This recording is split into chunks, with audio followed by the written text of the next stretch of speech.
Well, welcome everyone to our session today. We're so glad to have you all here with us. As you can see, things look a little bit differently today. Yes, it does. I'm so loving this new vibe in our set in the studio. Everything looks and feels so amazing. Like I'm in a comfortable chair. Yeah. Like I'm loving this. And I also love the fact that I think it's going to give us the opportunity to really communicate and engage in a way we've never been able to before. Yeah, this is actually way back when we switched from the Zoom format of 40 slides, although we still use 40 slides. This is like what I had in mind because, and welcome everyone. This is the start of a new format. If this is your first time, this is what we always do. Yeah. But, moving from, this high slide deck type environment where we're teaching you, we're preaching at you, we're the experts on high that want to show you something, to something that's, you notice the last few months we've been pulling in a lot more of your teammates, a lot more of the team leaders, a lot more interview type stuff, because there's so much more to be offered than just a few things that we have to say. Yeah. And that engagement is so important because that's how, again, we pull you guys in. So we want your comments and your questions throughout the events. And engaging like that is also why you guys should make sure that you are subscribed to the YouTube and following the Facebook page as well, because the engagement goes beyond just the event. And you want to make sure you're not missing any content there. Absolutely. Sorry, I have to turn the overhead air vents off because I just realized they're going to be way too loud. Can everybody in the comments let us know? Again, we want this to be interactive. So say hello in the comments. Yes. And let us know what's going on. There it is. And also, if you could let us know that you can hear us loud and clear. Yeah. Like if any of our volumes are different, Heather's got the mixer back there. She can do that. And while you're doing that, I just want to break down for everybody what we're going over today. So let's get into today's topic. Today, we're I love this title that you came up with, Kendra, about what no one is telling you. And that's exactly what it is. We have this unique perspective. It's not that we know it all. It's more like we see it all. There's a big difference there. And so we have this unique perspective that every deal that closes, we get the opportunity to talk to the advisor, the affiliate, the partner that turned in that deal. And we always want to know, how'd you know the person? What did you say? What did you reach out with? Did you use a template or did you make one up? What template did you use? And today we're like breaking those items down in detail for you to show you, yes, the secret, the exact thing that people are doing. Because some advisors, I'm even having a hard time getting in touch with them. Their calendars are just always booked. They've got client calls, whether it be their personal business or this, and they're just always booked. And there are some others that aren't. Heather, I think that with those ones who are super successful, we really can't even get a hold of them. Mm-hmm. I think it's really like a positioning shift. That changes the way that they are communicating or approaching clients. And there's definitely something that they're doing that's different. And we're going to bring that to the table today too. Yes, because we've spotted a pattern, and that pattern is showing us that some people are just always getting their clients to expert calls and others just aren't moving past that initial conversation. Yeah. We're also going to be showing you, I mentioned emails, like how does someone get a hold of someone? We've reached out to some advisors and said, hey, that deal that closed, can you show us A to Z, how did you get in front of the client? And we've had them forward their emails. And then we're going to put those right on the screen so that you can see exactly what a winning email looks like. And I don't mean something that the marketing team came up with, but Kendra, I'm talking about something that an advisor sent. It worked, and we're going to pull it up on the screen for all to see. So get your cameras out and ready. And take a snap and of it take a snapshot of it when it comes up later. I'm so glad, Heather, that you mentioned the word pattern, because as we move through today, you've heard us already. All three of us have mentioned in a different way the fact that the successful advisors, the ones of you that we literally, like Heather said, can't even get a hold of you, you're so busy. There is a pattern to what you're doing. And we are going to cover that today. And we're going to share that pattern and those levels of success with every one of you so we can all have a part of it. All right. Well, Kendra, you gave me like 4 slides today, and I'm going to use them. I'm loving it. All at the front. I love it too. I kind of hate slides, to be honest. Every once in a while you need a visual. And so I'm going to use them all right up front here. So as someone who's been marketing our services for quite a while, and again, had the advantage of seeing it over time, there's really 3 parts to a deal. One is, who are you going to talk to? Not all contacts are created equally. So there are secret types of client, not secret. There's types of clients that are going to close more often, going to pay you higher commissions, things like that. The second part to that is it really matters how you position yourself. What do you say? How do you introduce yourself? How do you bridge the gap between what they know you as and what you're offering them? And the last part is there are a few good ways to do things that are going to cause conversion to happen every time. Now, we're going to spend 95% of our time on this how, positioning yourselves. What do you say? If you run into someone at the grocery store tomorrow, what do you say?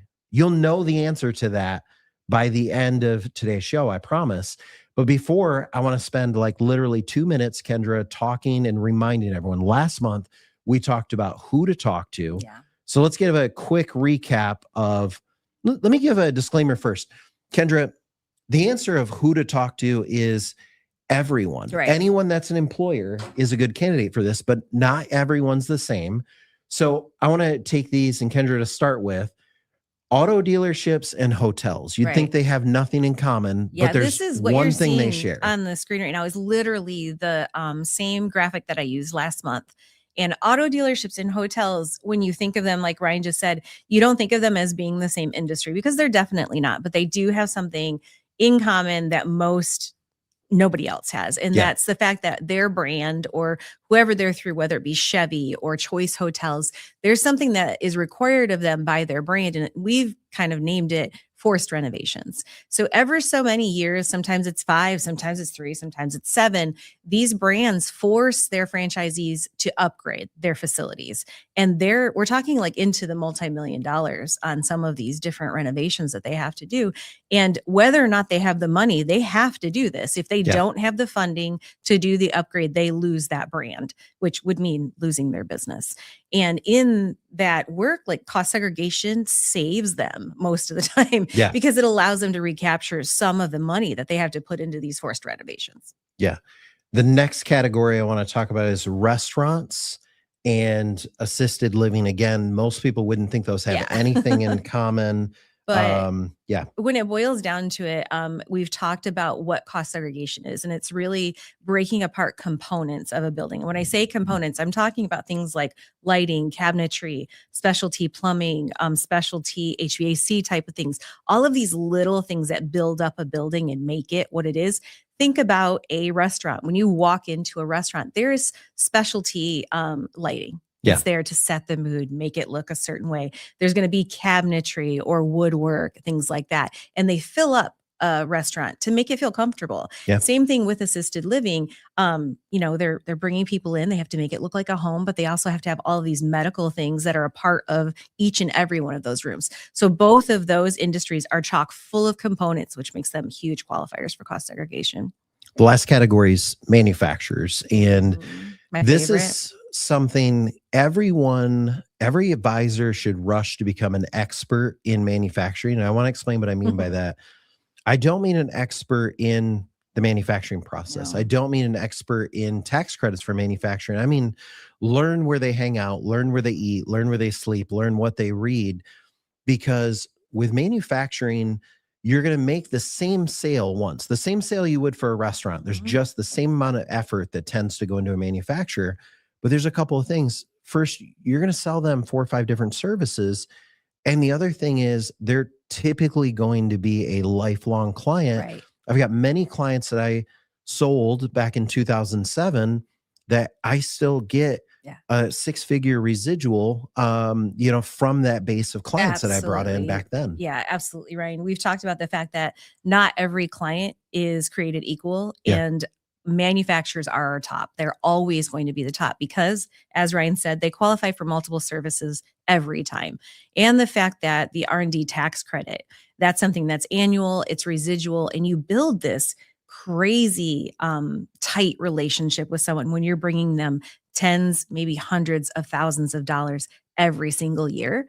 So then your own services, you get to bring those to the table. Maybe you find something else that would be a benefit. So manufacturers are absolutely the best, but there is one that you mentioned early on. I want to add it again. anyone that you have a relationship with. Yeah. We've always talked about that. Anyone that you have a relationship with is way up here. So whether they're on this list of 5 industries or not, if you have an existing relationship with them, they're going to push them to the top every time. But Yeah. if you're talking about specifically industries, these are the top 5, the absolute best always being manufacturers. Well, I want to tell everyone that we've got on our devices here, we have this live feed of everything you're saying, everything you're commenting on. I love it. We want this to be an interactive call. In fact, Heather, not to mess you up, put on Kendra's camera just for a minute because I'm going to like this. Let's It's see. gonna cover my So, face. Here I have like my show notes so that we have some level of outline. And there we go, Kendra. I'll try to. And here we can see this like live feed of every question. Thanks, Robert. Thanks, Catherine. So everything you type, you're good there, Heather.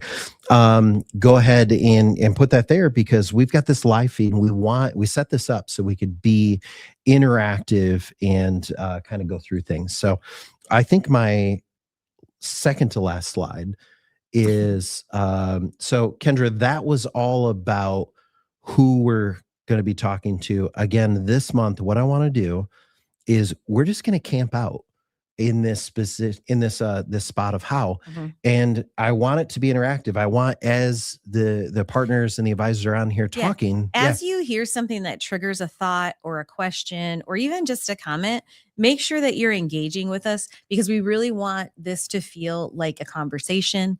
Like you have a part in what we're covering. And so make sure you're sharing, make sure you're just popping it right there in the comments as if you were sitting right next to us. Absolutely. So, Kendra, you're still up. So it's because you took my line. I'm so sorry. No, we don't. So we were talking about the 3 steps, right? Yeah. And how I wanted to add, and I mentioned this earlier, that when we get to step 2, sometimes I feel like there are advisors who are never getting to that third final, conversion step because they really don't know how to get past the how. And when I say the how, I mean, how am I connecting who I am, what I did with the services that I'm bringing to the table as far as GMG services. And I think that's what makes the how the most important. Like if we can't get past that, how are we ever going to get conversions? So, yeah. Well, and I think we see this often.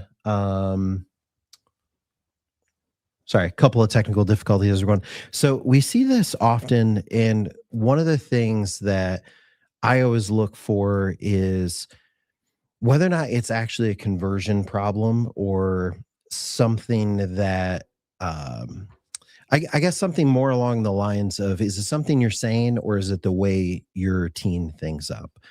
And one of the ways, go ahead, Heather. Yeah, I just wanted to say, I'm so glad that we are covering this today. Yeah. Because honestly, I see this in my department very often where I'll talk with an advisor and hey, they're in front of their contacts and they're having conversations, but it's not going anywhere. So they're just not doing what's working.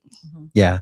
And I think one of the things I always like to ask people is when I'm on with an advisor and Kendra, they're trying to kind of understand where the issue may be. The first thing, I look at everything like a funnel because everything is a funnel. Sometimes it drives me nuts too. Yeah. Because literally you'll like write it all out on the board and like have it all like black marker and it's got to work this way. But I do get it because that's how any conversion is going to work. It's got to make its way down the funnel. Yeah. And so when you look at this funnel, it all starts with how many conversations is a partner having? And then from there, the next piece we're looking at is how many client cards are there? And the next thing is how many deals do you have kicking off? I mean, at the simplest level, that's a funnel. And so if I have someone and they have a lot of client cards, but not a lot of conversion, then that comes down to what's happening in that final meeting. And that doesn't happen very often. Most of the time, if I'm talking to someone, it's really the problem is I'll say, well, okay, you said you've had a bunch of conversations. Let's go look at how many. And I log into the portal, I pull up their name and there's no client cards there, or there's very few. So if that's you, we're going to talk about that a lot today. Because what I tend to find is that they don't necessarily have a conversion problem. They have an entry problem where they're not getting to that initial point where they're having that dialogue. Right. Yeah. I find that so interesting too, because a couple of months ago, sometimes when we're on this side of things, we can assume that we know the issues or the stop points that our advisors and partners are encountering. But a few months ago, we actually asked you all during the call to put into the comments the types of contacts you had, relationships, Oh, I yeah. guess is a better word. And when we did, they were amazing. Like you guys had, I'm just going to try to remember off the I top called of my that, head. it was like a work session. Oh yeah, it was Even great. more We than did a call it. broadcast, It was yeah. it was amazing. I want to do one of those again. But I mean, one person was a family member that owned several auto dealerships. Somebody had a really close connection that was high up in a manufacturing association. Like that's just a couple. Yeah. There were so many, and like you said, it's not a conversion problem; it's an entry problem because they have the contacts. Yeah. You guys have amazing contacts. So when these started flowing in, I was like, well, "Where's the deals? Like, where's the Yeah. disconnect for us?" So we had been teaching when we did that, we've been teaching for quite a while on how to get in front of people or how to identify clients. So all of a sudden we realized, well, our partners have plenty of, if we ask you, sit down and make a list, like, you know, Right. people in your community, you don't necessarily know how to approach them, what to say, how to create a bridge. So let me tell you, one of the first things we've identified that people are doing is, Kendra, the dynamic has shifted from this formal meetings, formal business presentations. So many of the deals now are done over coffee meetings. You ran into someone at the track meet, like anything like Absolutely. that. It's casual now. Yeah. And I don't know, like we've tried to figure out where, like, how did this happen? Was it a result of everything that we encountered during COVID? Is it just a result of times have changed? I have no idea, but we do know that the days of this formal sit down, multiple appointments, I have to take it to my board type situation really don't exist anymore. And the more we try to fit into this old fashioned type of approach, it's really not working. And one of the patterns we saw, like you just mentioned, is our advisors who are so successful. Yeah. I can say successful. They are just casual. They make talking about what we do a part of a natural conversation.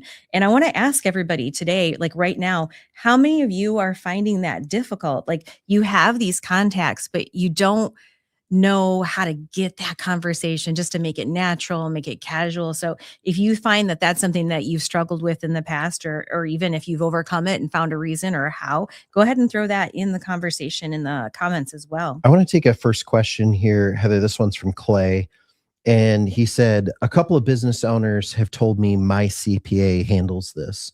So we see this come up. Mhm. There's a couple of things. One is, if you find that's coming up a lot, then try backing down or backing out the word tax Mhm. out of your equation. I find that too, in the past, whenever somebody, a lot of times, not every time, but a lot of times when an advisor would say that they were encountering that over and over again, there's something else maybe that they're saying also, like they're actually saying CPA really early Yeah. in the conversation. And so when you're introducing it, it could cause them to like use that as Yeah. a backstop.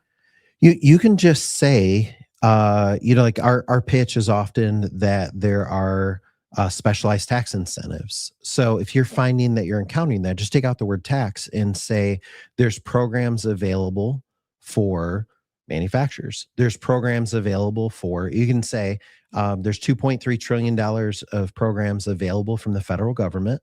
My job is to work with small and mid-sized companies and see which restaurants would be the best recipients of that.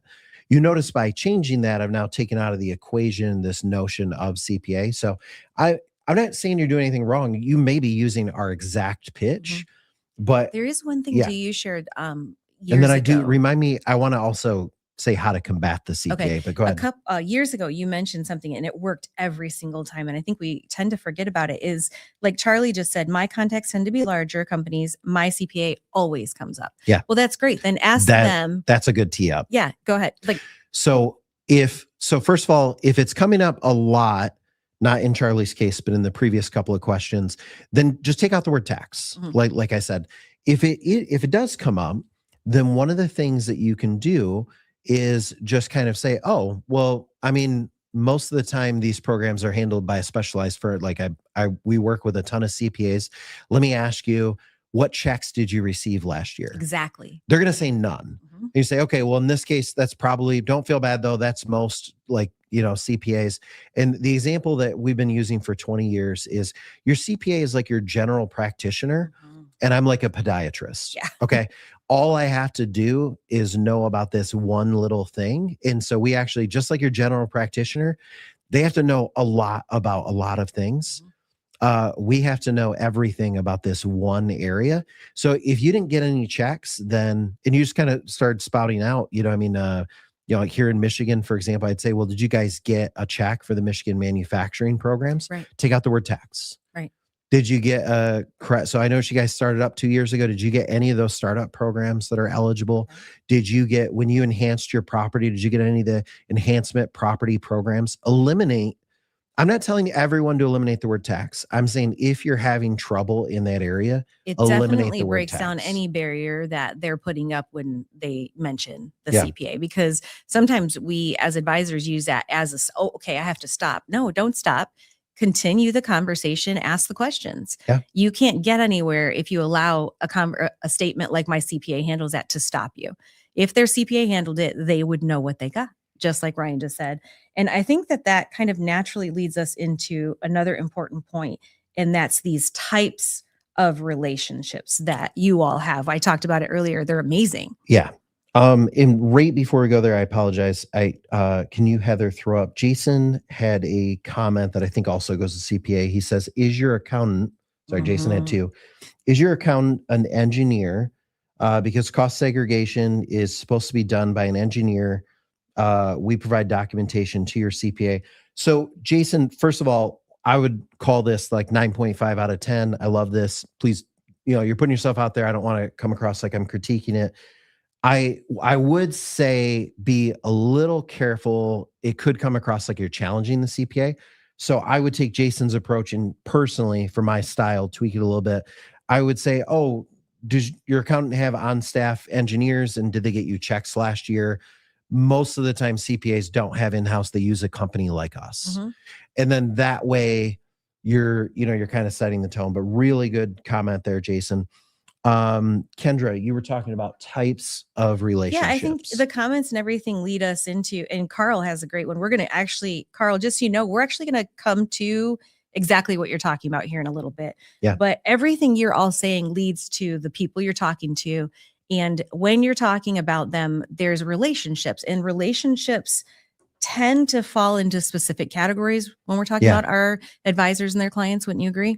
Yeah, there's people that you've done a previous transaction with. And then there's people that maybe they know of you, or you have a personal relationship or something like that. And you do approach them different. So I'll take both sides of this, and we can camp out for a little bit on if you have transacted with them. And the example that I like to use sometimes is if I am Ryan the realtor, and so around town, people have seen my face, or I've transacted, with you on Ryan the realtor.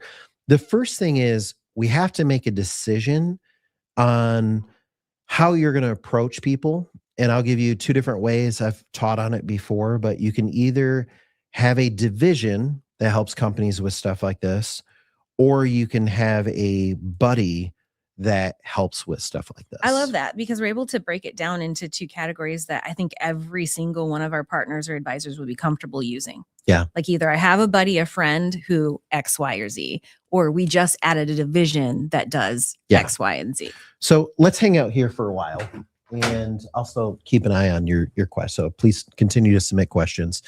So let's say I'm Ryan the realtor, and if I meet someone or run into someone, and again, these days, a lot of these are either I'm dropping you an email to check in, or I run into you at the local track meet, casual, or I run into you at the like, hey, how's everything been going? Those kind of things. This is what we're seeing is working.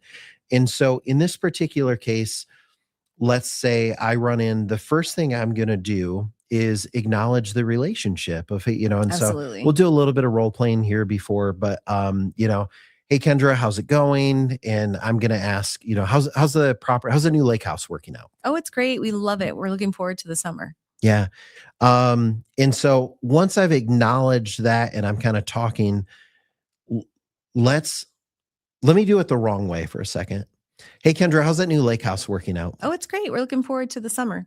Hey, by the way, there's a new thing that I've been kind of dabbling into, and that is finding companies' tax credits. It feels a bit disconnected. Yes, exactly. And so this is what you don't want to do. And instead, in my opinion, what you want to do is you just want to dialogue for a little while and let the conversation naturally arrive at cash flow. Mhm. Say it with me, everybody. Cash flow. And so this isn't hard to do.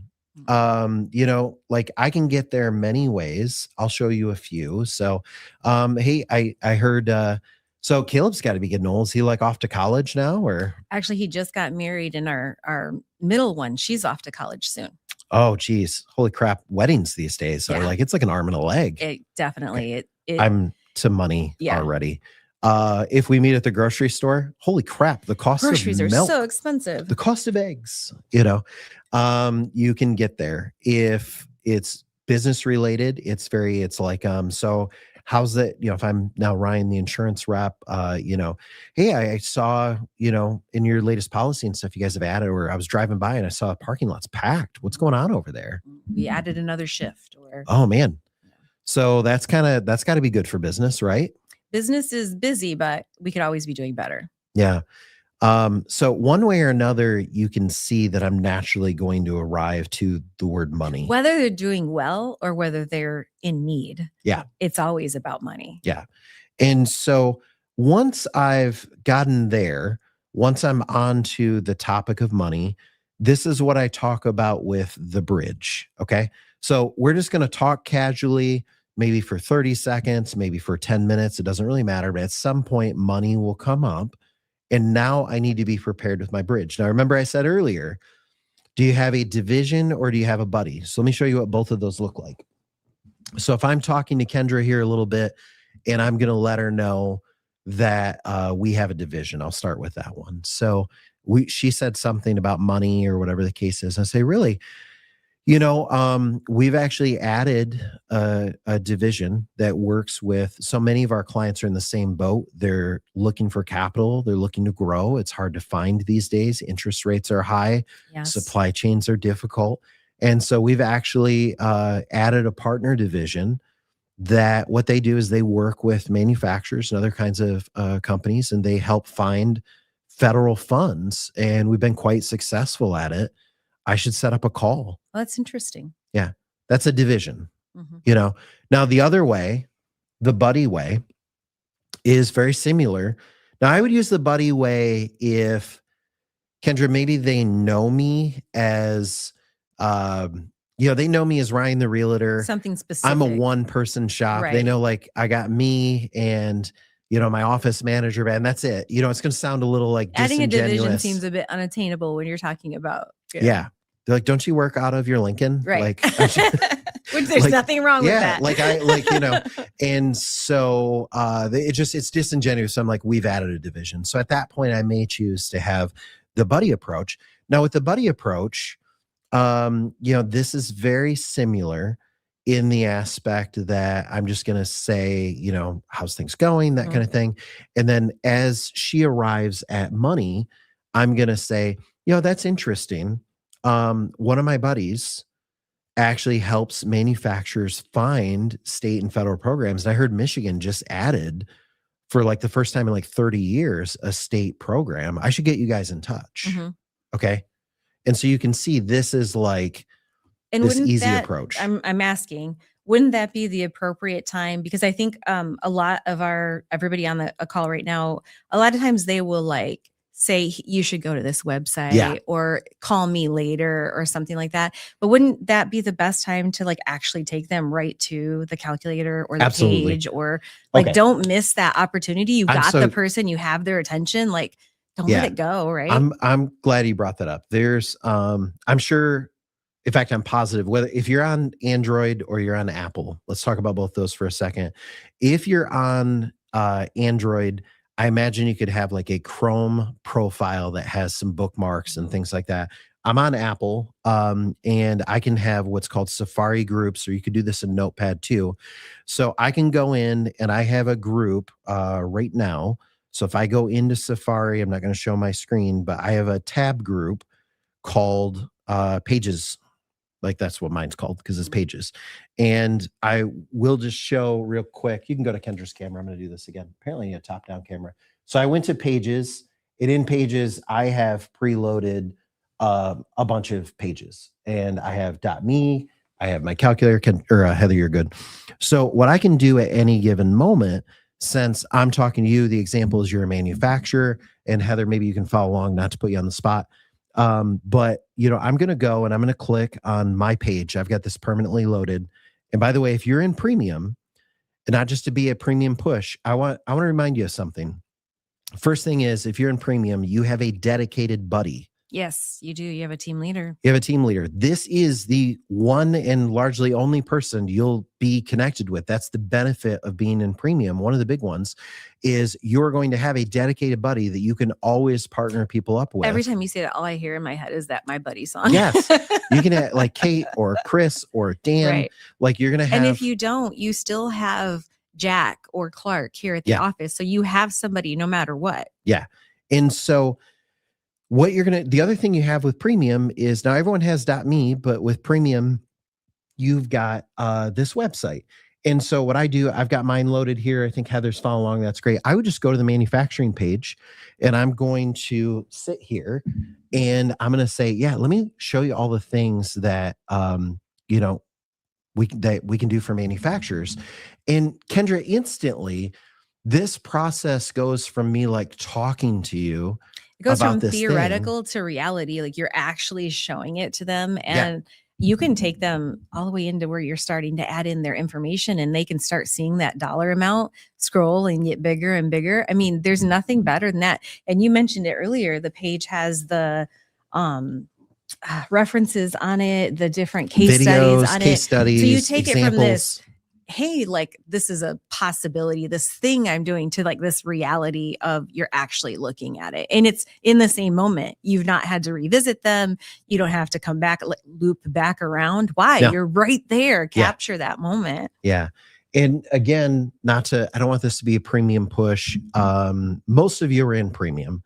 And so the last thing I think I'll say about premium today, if you're in premium, you have this more deluxe website. You also have 24/7 access to your dedicated buddy, to your dedicated team leader, to your dedicated division.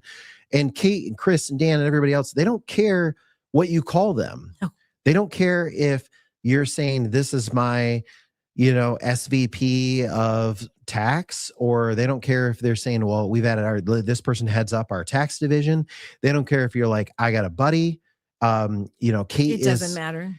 Kate is my team leader. I've shared that before. And so when I have a deal, I can go in and I tee up, and I'm not trying to elevate Kate above. All of our team leaders are great. All of our internal account managers, national account managers are great. Kate happens to be mine. We've done a ton of business together. And so when I have a deal that I need to be like one step removed from, because they know me as, AI consulting, or they know me as, some of the other, they know me from a software perspective, then I can kind of pull Kate in. I can say, I have a buddy, and kind of go through it that way. So really good way to do that. I do want to look at a couple of questions before we move on to the other part of things. Heather, do you have any that have stuck out? I know you're doing like 30 things, so sorry if I'm putting you on the spot. No, we've got some really great questions in here. I will say everyone is engaging really amazingly. One of them that I saw coming in was kind of a way to introduce it a little bit differently. And it was, I apologize, I missed it, John. But you were asking, would you like to see if we can increase your cash flow? It's a little bit different, but after they've brought up the fact that things are expensive, or they, really need to bring on more employees, is that who's going to say no to bridge? that, right? Yeah. No, I'm good. I don't need any better. We're fine. I've never heard that before. Yeah, John, I like that one. And then Heather, if you see a couple other questions there, or Kendra, you can tag one out. So I'll take what you guys are looking. So Bob asked, who files for the specialized tax incentives? The company tax professional or GMG, what we do is we identify the credit, prepare all the paperwork and things like that. It depends on the credit. Like with, I'll use R&D for example. With R&D, we're doing all the credit forms, everything. The CPA reviews, they file it. Typically, they have a check in 30, 60, 90 days later. So it just depends on the type of program that's What there. you just said actually answers Heather Frank Laheen, I Mhm. think. He says, mentioning checks creates the idea that one is coming by working with us when in reality, no check is produced. Correct. That's incorrect. Depending on what tax incentive we're working with the R&D tax credit, they absolutely get a check, sometimes with interest. Yeah. So it just depends on which credit. Some of them are dollar for dollar tax reduction. Some of them are physical Sometimes check. they're getting physical checks. Sometimes they're clawing money back from Yeah. a prepaid tax account. Sometimes they're just reducing. They don't write a check. Yeah. So they've got all money equals sitting money in their savings. pocket, but sometimes absolutely they do get a physical check. I Well, know you there are right. was- I like to say we've found money or we're getting you a benefit, that kind of thing. That way we're not pigeonholing ourselves Right. as though check were the only way. There's one really good one from Kathy too, before we move forward. She gets, why haven't I heard about this before? She hasn't been talking to the right people. No. The client wants to know. Yes, the client Yeah. wants to know. And it's a great lead into earlier when they were saying, That's does what I my meant, yeah. CPA already do Yeah. this? Well, you haven't heard about it because it's not in the CPA wheelhouse. So So- that's kind of a good transition to it. Yeah. One of the things I would say in general is that people tend to not like to feel like they're left out or anything. So one of the things when someone says something like that, I'm going to tend to reaffirm and let them know, oh, that's okay. Most people I talk to have never heard of these. Or another way you could say it is, well, I'm sure you have heard of these. And this That's leads what I was into another. thinking. Yeah, I'm sure you have heard of these. I'm sure you've heard of people that took PPP or ERC.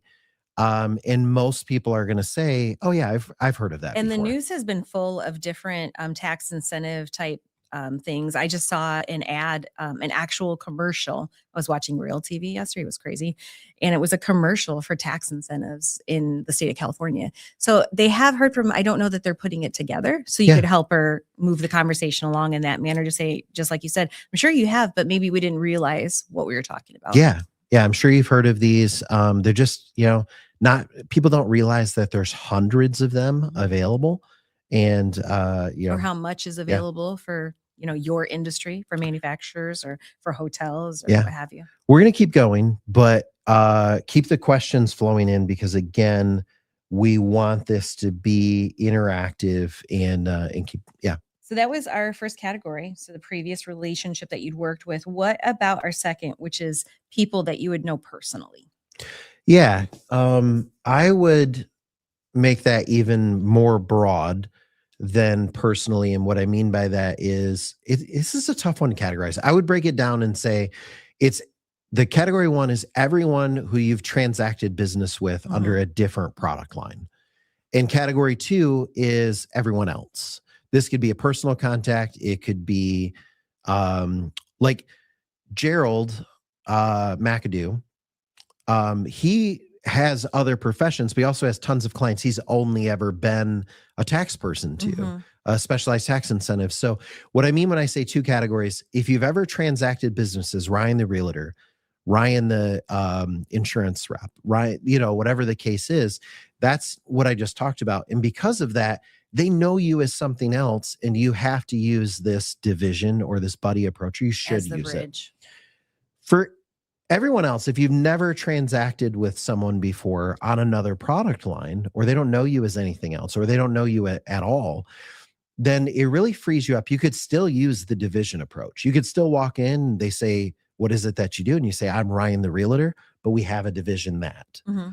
But honestly, if you're on vacation and you're a local real estate agent back in your home area, you're out of town, you're talking to someone out of town, being a realtor isn't really going to benefit you or them or capture. So you can just go rate for this other category I'm talking about.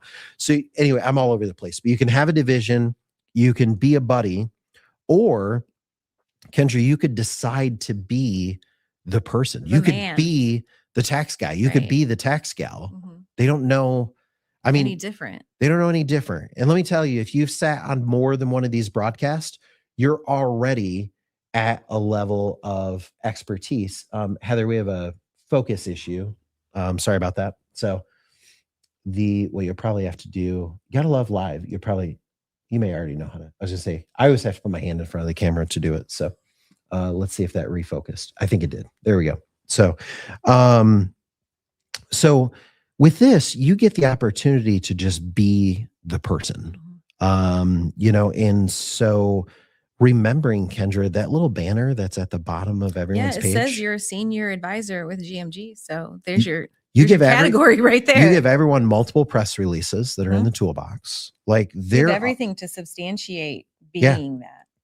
So if you want to, you can take on this identity. You can take on, and Kendra, you see this all the time, like when we're on vacation. One of the things, like, you're only a little bit in, and Right. It's so crazy. So anytime you're around a group of people that you've never met before and people are engaging or networking, one of the first 3 questions they ask you is, what do you do for a living? And so if you're able to quickly and in a very casual manner be able to answer them, but with what you do for GMG, imagine the impact that has on people, because it's huge. You're bringing hundreds of thousands of dollars to businesses. I saw several people that said they need help with scripting. So let me give that to you now. You might want to like get out your pen or kind of record this a little bit. So there's a few formulas, and I'm going to say them so you can write them out if you want. And then I'm going to piece them together. The first thing is I'm just going to say these like clinically almost. The first thing you're going to do is you're going to reference PPP and ERC. Okay. I can hear people going, I don't want to do that, Ryan. It's negative. It's negative. It's not. Yeah. It has exactly the opposite effect of any negativity because it's legitimate. And if you work for a business, own a business, doesn't matter. You either took or somebody who got substantial money from PPP or ERC. So it gives a huge level of legitimacy to what we're talking about. So first step to write down is say PPP or ERC. Second thing to write down is take it away. That'll make sense in a minute, but you're going to say it, you're going to put it out there, and then you're going to take it away. Why? Because it's gone. So we're going to put it out there, and then we're going to take it away. The third thing you're going to do is let them know that there is money available. Okay. And the fourth thing you're going to do is create a little bit of demand as though you are the gatekeeper between said money. And so those are the 4 pieces. I'm going to say them again. I personally think you should write them down. Thing number 1, reference PPP and ERC. Thing number 2, take it away. Thing number 3, let them know there are programs available.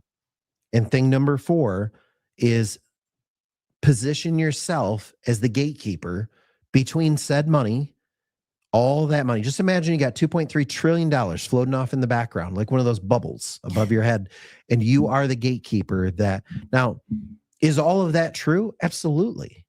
No one knows how to go out there. I mean, go talk to a Tennessee manufacturer and see if they know how to apply for the Tennessee State Development Credit. They don't know how to do that. Talk to your average restaurant, see if they know how to recapture some of their cost seg. See if they know how to even if they've heard of cost seg, do they know how to take the 25% bonus this year? No, you are the gatekeeper for this. You're not being disingenuous at all. So let me piece that together a little bit. Those parts. So if someone asks what I do, is the first thing I do. Actually, before that, I usually say something a bit mysterious that's going to get a question. I say, well, I actually help small, mid-sized companies find tax incentives. If I say something like that, then some level of mystery, they're going to say, like what? Yeah. What do you mean? Yeah. Mm-hmm. So now I've got interest. I've got what's called permission. There's, I think, a book on it called Permission Marketing. Someone in the comments, if you know what I'm referring to, you can put the author there. I'd love to get proper credit. But so anyways, I say something mysterious. So let's try that out, and we'll just do that let's role play this a little bit. So that'll help. So if you tee me up by asking what I do. So Ryan, what is it that you guys do? Well, I work with a group that represents about 2.3 trillion in federal funding, federal incentives, and we help find which businesses would be best. That was too long, but we help find which businesses would be best benefited by that. Mhm. And we help distribute that money. Oh, that's interesting. At this point, she's going to ask me who qualifies? Yeah. Who is that? Like, What what do you type mean? of businesses get that kind of money? Yeah. Well, have you heard of PPP or ERC or anything like that? Yeah, absolutely. Our business took it. Okay. Yeah. So those were they were good programs. They came out quick. They had a beginning, a middle, and an end. I think they were here for like 3 seconds. And most people I run into have taken that. What they don't realize is there's actually been programs like that for over 20 years. I didn't know that. Yeah. So even though PPP and ERC are gone, I'm taking it away. There's all these other programs that are there. And so what our group does, there's about 2.3 trillion in federal funds that are available. And we work with SMBs, mostly manufacturers and things like that, to see who would be most impacted by the money. And our job is to get as much of that money out there as possible. Wow. Would Okay. my business qualify? Well, let's have a look-see, and that's, that's where we're in that. You'd be like, yeah, you guys, you mentioned you're a manufacturer, you mentioned you're a restaurant, whatever the case is. I want to break those components out again. I added one, and that is create some intrigue, create some mystery. Mhm. That's always good if you can do that. And then the kind of 4 steps, so to speak, reference PPP and ERC, take it away, let them know that there's programs available, and make yourself this mysterious gatekeeper between that. So I want to do that same thing. Kendra, you can pull off the side. I can't see you anymore. So there we go. So let's go through that same thing. If you want to ask me what I do. So what is it that you do for a living?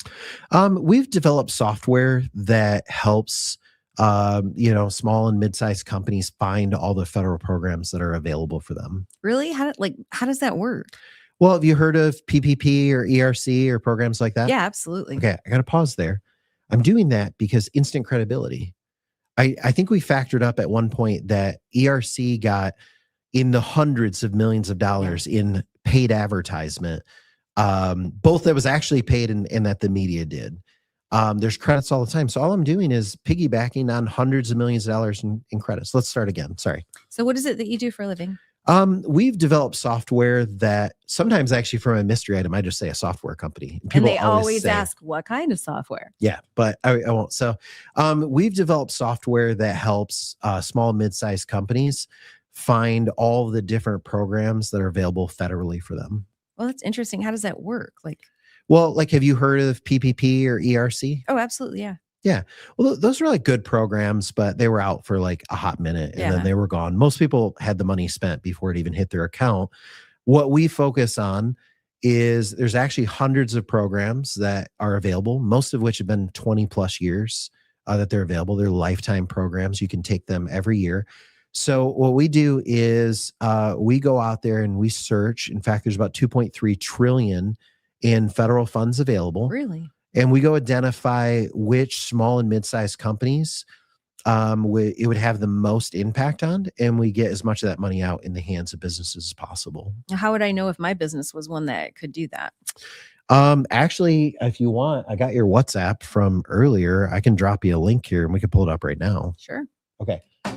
So again, and I know you're probably, Kendra, they're probably yeah, that's too easy, or that's, I'm going to tell you, I've seen this time and time and how many time times has again. a dinner been ruined by this? Or Sometimes a drink I'm at the so bar? irritated with it, I'll get up and leave. Let him finish the conversation.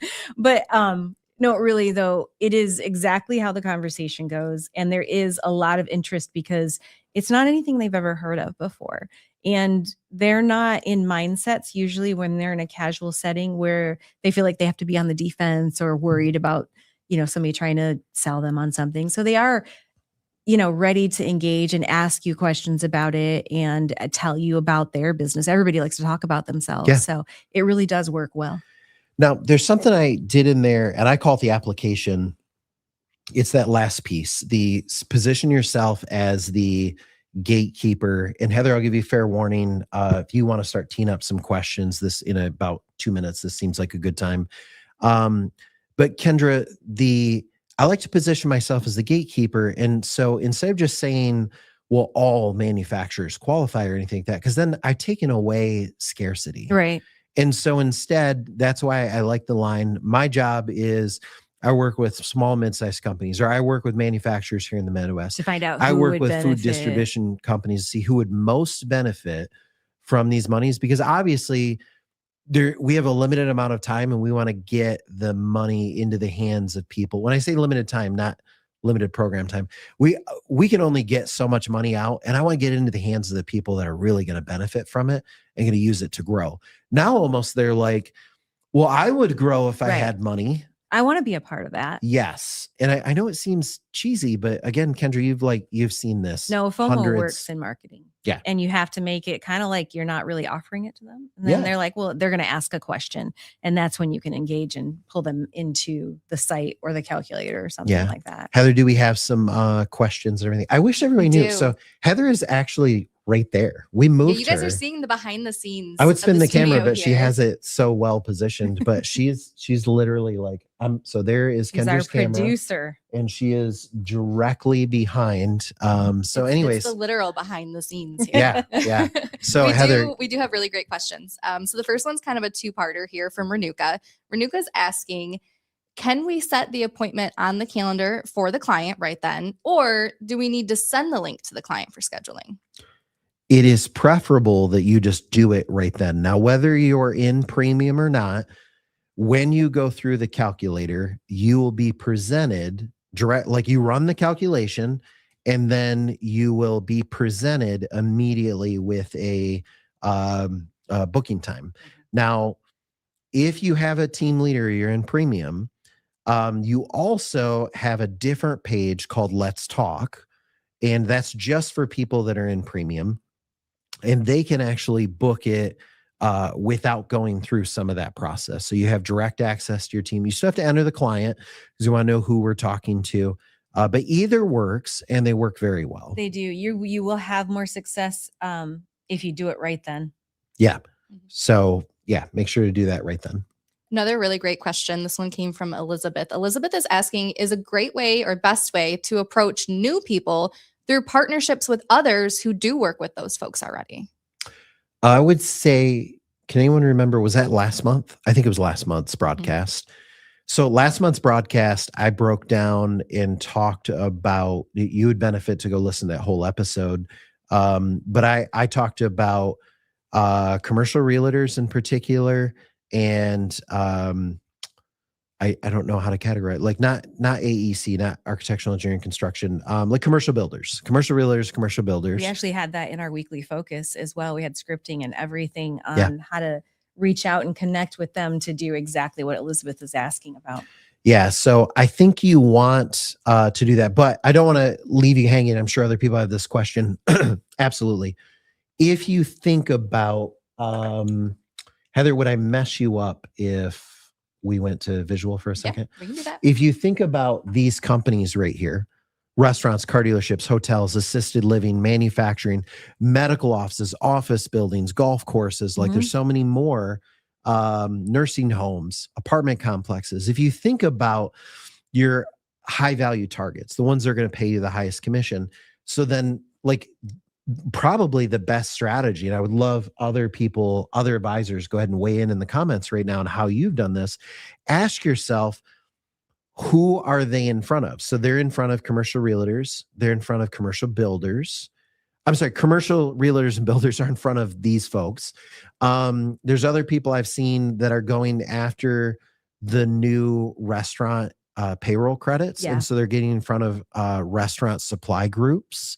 So you can just ask yourself, I had one advisor, one time that went and partnered with a hotel linens company, because instantly, why go pitch 200 hotels when You have somebody that works with 200 partner with a linen hotels, company right? and instantly. So really good question there. Heather, you can drop the visual. You're good. And next question. The next question that came in is Charlie. Charlie's question is, do I have to be pre-cleared to go after large companies? Yes. I kind of think Hold part on, of that though. too is, I clear you. do you know somebody there already, Charlie? Because you're already pre-cleared. Jump in. Yeah, you don't have to be pre-cleared. You may or may not want to have a dialogue with your team leader on some just for advice on how to some- approach them, yeah. like a mini coaching session. If it's a large enough company, but no, you don't need to be pre-cleared. We can help companies of all sizes.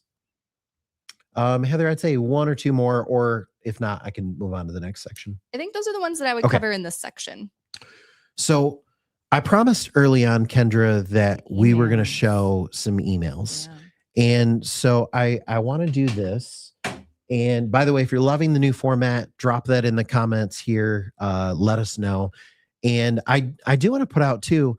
So we have nothing planned for next month. So whatever it is that we kind of do. We're always We have like a months theme, ahead. but We have a theme, but if there's something that they want to know about, tell us in the comments right now. Heather will jot that I down. ask for this all the time because we would rather work off of your suggestions and know that we're giving you something that you really need versus sit around and, try to create something on our own. So anytime you think that there's something that you'd like to learn more about, or you feel like maybe we need a little bit more training or whatever, let us Yeah. know. And let us know stuff in the comments, because sometimes a comment, I would rather show up here with almost no show notes and someone ask a comment and we spend 10 minutes Right. breaking down, so the more, let me put it this way, the more I get comfortable that you folks are going to show up and ask questions, the less content I will come prepared with. Because that last question about partnerships, I could have done an hour on Right. that. But I did promise some emails. And so, Heather, let's take a look at those. I will say, I just want to say, so many people are pouring in right now how much they are loving this format. Oh, I'm good. so happy to see it. Good. I'm glad. And if you have suggestions for it, please let us know. Like, it'd be cool if you guys did more of this, that kind of thing. So let's talk about emails. We're going to break down 2 emails. And I want to say these are going to be ugly on purpose, because usually what we do is we will give you some kind of, I'll put something together based off of something that we've actually seen. But these are actually emails that some advisors sent that were so perfect that we literally just copy and pasted and took out any personal information. And I'm going to go ahead and read the first one, if that's okay. Yeah. It says, "Hope you're doing well. I wanted to make a quick introduction to someone I've been working with, Jack from GMG," and then they put their link in there. "We've partnered together around cost segregation opportunities for real estate owners and developers, helping uncover tax savings by accelerating depreciation on building components. Would you be open to a quick conversation with both of us to explore it briefly? Appreciate it and look forward to catching up soon." Well, there is a magic formula here. There is That that pattern we talked about. pattern. There's a greeting. Of course, they're just kind of acknowledging the relationship there. They're providing a bridge. The fact that you have to let them know how they know us. Right. In this case, it's I hope you're doing well. I work with Jack from GMG. We've been partnered together around cost segregation opportunities. Now, in this case, I happen to know that the person they were reaching out to was aware of cost seg, and that's where they're going in with that angle. They stated that there's a program available. They let them know you've got money coming. And the other thing, Kendra, is they clearly stated what the next step is. Listen, if you get in your car and you want to go somewhere, especially with all the new self-driving cars, you got to put in a GPS location and click go. And so in this case, what they're saying is go fill out the calculator and let's do a call to follow up on this. So many times I've seen a great email and then no direction, no goal, no final ask. And so they've got it here. They've included it. It's perfect. And you have to know where you're going, right? Yeah. And so everyone has to look like that. This next one is a little more formal. And don't worry, Kendra's going to read these. So even if you can't see it on your screen, that's okay. I love the way he starts this, because he references by saying, "I hope you're feeling well and back in a good rhythm." That's referencing the fact that this person knows them well enough to know that they perhaps weren't feeling so well. And it kind of solidifies the relationship. Then he says, "Wanted to follow up and see if we can carve out a 30 to 45 minutes to connect on this opportunity with GMG. And I think you'll be genuinely impressed with the team and the partnership we've built, we've put together here. I'm now aligned as SVP of Business Development and we work very closely with GMG, a long-standing partner with a strong track record in cost segregation and tax credit strategies. Together, it gives us the ability to look across both tax optimization and recovery opportunities in a really seamless way." I love this part.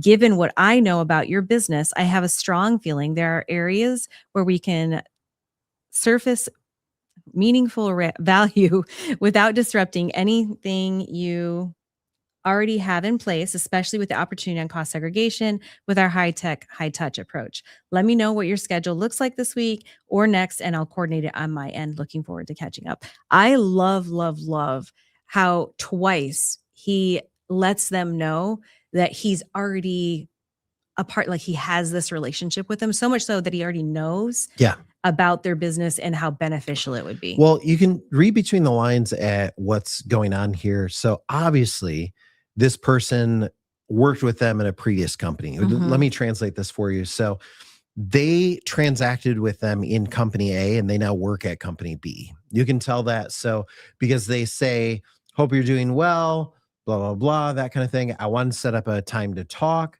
And they reference their company name and they say, I'm now aligned with. So let's say this person used to be their banker at such and such, and now they're at a financial service company or whatever the case is. I don't want to give anything away, but they're saying, I'm now the senior vice president of development at, and they say the name of the company. I work closely with GMG as a long standing. My eyesight is amazing. I can't believe I can see that. So I'm just going to rub that in a little bit. I can't see it at all. $4,000 in LASIK later. I had to like zoom on my iPad. These are my God-given eyes, and I can read that. So mine have been fixed 3 times, and I can't read it. Given what I know about your business, I have that's impressive. You got to admit. So, same thing there though, that regardless of if it's this more formal approach or I'm more like this. And Jack, Heather, I saw that Jack's responding in comments. Is she actually in studio? Can I pull her? Oh, there she is. There she is. Hi, Jack. How are you? Can I hear Jack? Can you? I can hear you.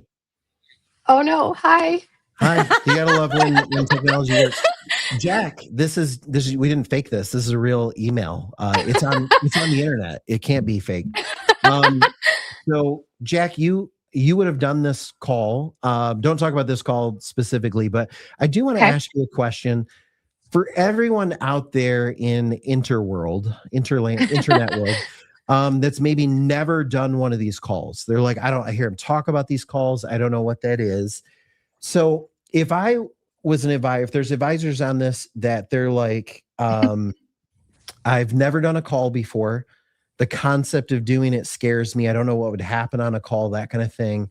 What would you say to them? Like, what happens on a call, or how do they position a call? Anything you want to say? Okay. Well, it's okay. The concept of the call scares me too. No, I'm just kidding. We're in it together. No, it's way less stressful than you think it is. Don't feel like you need to know every single step prior to that call. We're going to get through it together. And every call is going to be different. So one call may be super technical where they have a lot of like really specific questions. The next call may be super relaxed and more conversational. I tend to do a lot of my calls way more conversational. I find that the clients connect with that better. So I usually lead into having them tell me a little bit about their company so that we can see what they may qualify for. So whatever you've teed up prior, we try and start at the basics again just to see what we can do for them.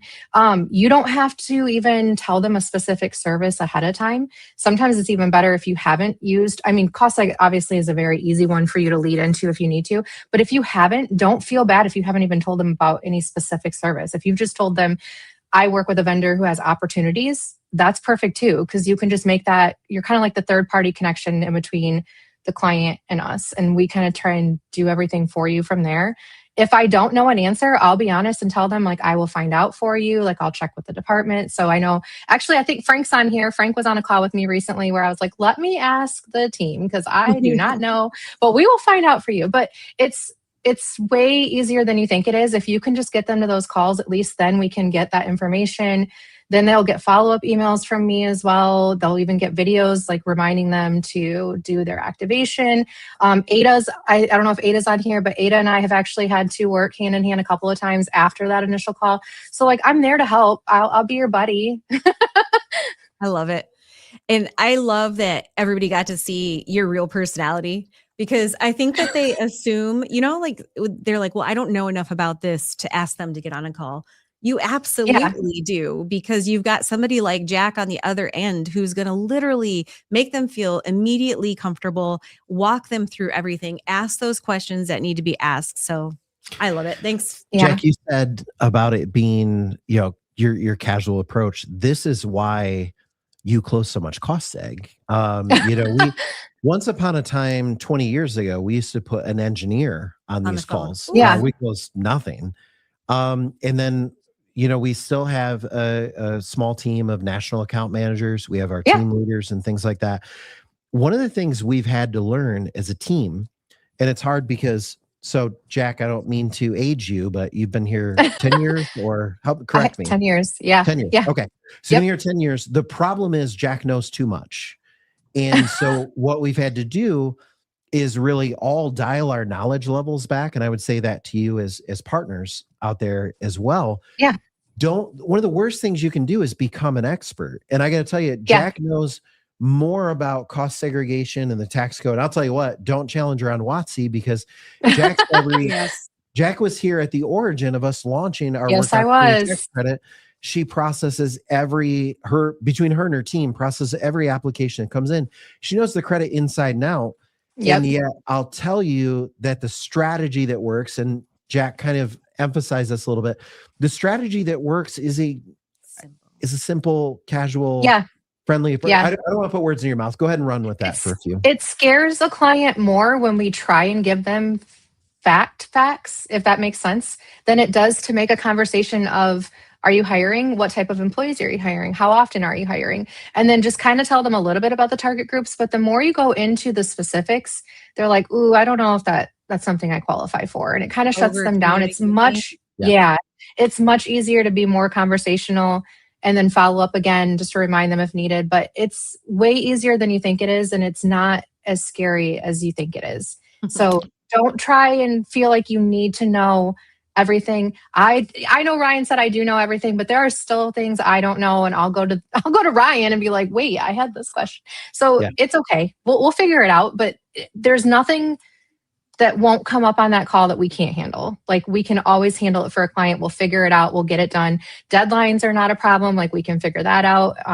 If I have to, I'll even pull in. Sometimes I've pulled in Clark on a call with me. So there's actually a couple of you maybe on here today that we've done a tag team call where I'll do the WOTC part. He'll do whatever it might be. So whatever we got to do, we'll help out. All right. Thanks, Jack. We're going to spend some time in, we're going to spend some time in Q&A in just a few minutes and really dive in more. But before we do, Kendra, what steps would you have everyone do, and what have you prepared for them? As always. Well, basically, we know what the issue is or what we're trying to tackle. We've talked about the type of contacts and the different ways that we can work with them. So tying all that together, what I want you to do before I show you what we've made is I would like you to quickly I didn't realize that was going to be in your camera feed, so we're still learning where everything is. Grab a piece of paper, whatever your favorite writing utensil is, and write down a list of people that you have that has one of those type of relationships. And whether or not you have a good relationship with them or anything, if you can't think of those people, some you've done business with in the past or some of your personal relationship, I want you to write down some of those industries that we talked about. And what we're going to do, I think. Yeah, if you want to pull up the blueprint, Kendra, there's several sections to this. So we've already had some questions and I didn't address them yet because I knew we were coming here. This is your blueprint page for this month. Somebody said step 1, 2, 3. I'm sorry, just before we get there, and I don't have this in the show notes. Sorry.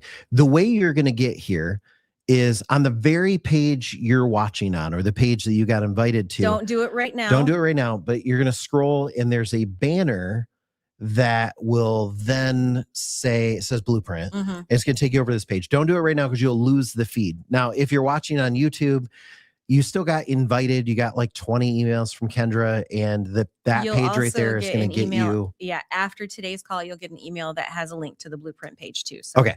So either one of those. Sorry to interrupt. It starts with, like you said, identifying who you Who. should be talking to. Yep. So step one is we've revamped the page. You'll see that there's a lot that's different here. Step one talks about your starting point and who, and it's going to reference back some of the information we covered last month. There's a quick little thing here to give you some inspiration. There's our top 5. You'll see them there. And I even highlighted the fact that we've been really focused on our manufacturing. And then the next section is those 2 approaches that we talked about, the buddy approach and the division. There's an intro email with each of those as your approach. You just simply copy and paste it. Do not hit send. You have to clean up the email, take the headline out, move the subject line where it needs to be, and put their information in. But I made it as simple as possible. So both of those approaches are there, along with our scripting in the scripts section. So, well, before you go to scripts, so we've got this, the role play. So we did a little bit of role playing today. This is a 15 or 20 minute role play that Kendra and I did, that it goes through, we walk through how to approach a client that you have never met, a cold client, and how to approach a client that you have a relationship with, how to pitch. And we do it where it's like on the screen. You want to see us run the calculator and things like that. That is all there. Great reference to kind of get you in the right mindset for what we're doing, especially this month. And then the scripts are here. I changed this up as well. There is also, again, the buddy approach, the division approach, and then just a very casual, like, let's get together for coffee type of script. And if you want, you can call and read it off. Or if you want, I also saw somebody that mentioned that texting is a better way to communicate. I absolutely agree with you. You can copy and paste this right over to your text, adjust it with the names and everything is right there. And lastly, and we'll touch on this more when we go into conversion, which will be a part of next month, but I did give you a quick follow-up sequence. And you will notice that it is simple, direct, to the point, and very casual. And it'll give it to you. It lays it out in kind of a timeline approach. So when you reach out at 3 to 7 days, 10 to 14, and what have you. So that is all there. A lot of the existing references and tools that are always on the Blueprint page are here. They're just further down. I kind of buried them a little bit to give you this main 1, 2, 3 focus for the month. All right, what I'd like to do, Heather, if you want to join the studio, and you can leave a web browser open, because we'll probably cover these in for some Q&A. While you're looking at some questions there, Terry did let us know that Permission Marketing by Seth Godin, that's who I was referencing earlier. And he's absolutely right. Seth, if you've ever seen him on TED Talk or anything like that, he's the guy with the yellow glasses, the bright yellow glasses. So thank you for mentioning that. I want to give credit where credit's due. There are some really fantastic questions. One of them from Troy is, what is the best way to meet my buddy? Okay. So let's do a decision fork here.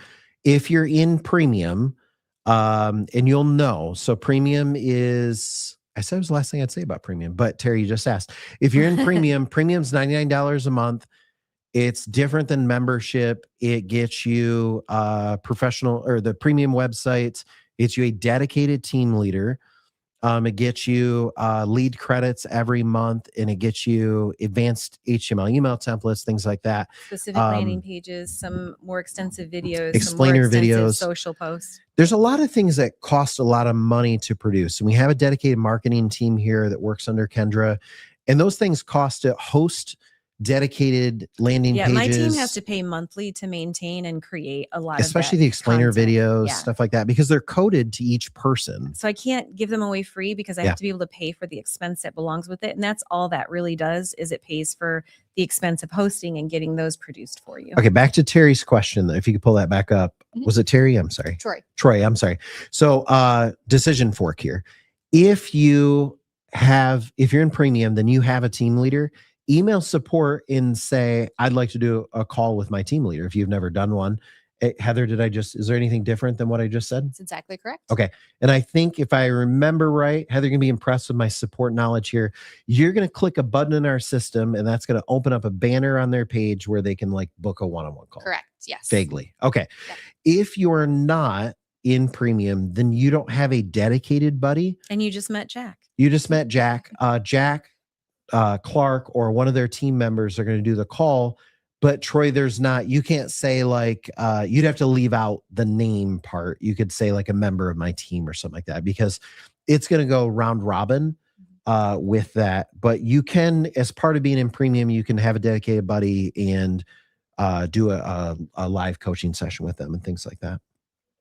There's a really fantastic question from Jason. Now, Jason was in a meeting today. Congratulations. Good. Snaps for Jason. They talked about cost seg, and he owns 5 restaurants and a couple of other buildings.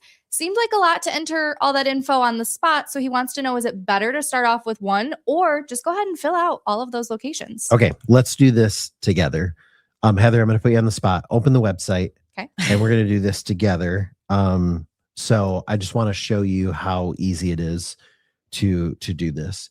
So sorry, I'm really putting Heather on the spot. So I think is it 3 questions for each property? yeah, I just want everyone to see it's this. very simple. It's like name. Do the one, Heather. I know you're gonna have to. It's probably gonna mess things up, but make us small. There you go. So let's go to calculator. And so Jeff, and for everyone, this is what this is gonna look like. I know it's probably. Can you hit the like Apple Plus? Yeah, there we go. A little bit. There we go. And he said Okay. restaurant. So we got a restaurant. And let's just 7 locations. So let's just say 100 employees. They probably have 25% turnover. So let's say, yeah. No idea. Depends where you're at. So let's just go $4 million. Doesn't matter because we're not going to trigger a payroll expense here. Do you own commercial property? Yes. Go ahead. And Heather, for time's sake, let's just do 2 right now. Just so, okay. Now what you're going to do is you're going to say restaurant and name of the property. Let's just say like Main Street, and let's say 2020, and let's say $3.2 million. Next one's going to be a restaurant, and this one is in Northeasternville. I should come up with hard to say words so that Heather has to, I wouldn't actually know, Heather, if you type something else. And this one, let's say 2022. That eyesight's not working so great Yeah. to see that, is it? That's tiny. And let's say 1.8 million. Okay. So you're going to notice that's going to grow. And let's just say, maybe none of these areas or whatever. So if you scroll down, you can see that we've got 443,200. Thank you very much. And can you read that? Why don't you try? I just said the number. 443 too. Exactly.